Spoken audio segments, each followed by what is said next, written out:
Welcome to my channel Shloka with Sravanthi. ఇవాళ మనం 12వ అధ్యాయంలో భక్తి యోగంలో మొదటి శ్లోకం వింటున్నాము. అర్జున ఉవాచ ఏవం సతతయుక్తా ఏ భక్తాస్త్వాం పర్యుపాసతే ఇచ్చాప్యక్షరమవ్యక్తం తేషాంకే యోగవిత్తమాహ.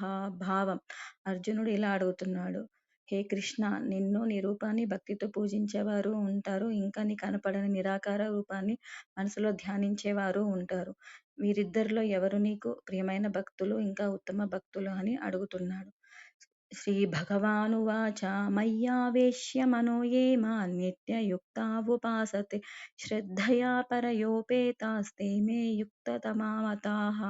భావం: శ్రీకృష్ణుడు చెప్తున్నాడు, నిరంతరం తమ మనసులో ఎవరైతే నా నా మీద ధ్యానం చేస్తూ నన్నే పూజిస్తూ భక్తితో నన్ను నిరంతరం తలుచుకుంటూ ఉంటారో వారే నాకు ప్రియమైన భక్తులు, ఇంకా ఉత్తమ భక్తులు అవుతారు అని చెప్పి శ్రీకృష్ణుడు 2వ శ్లోకంలో తెలియజేస్తున్నాడు. ఇక్కడ మనం ఏం నేర్చుకోవాలి అంటే, భక్తి అంటే ఏదో పెద్ద కష్టమైన పని ఏమీ కాదు.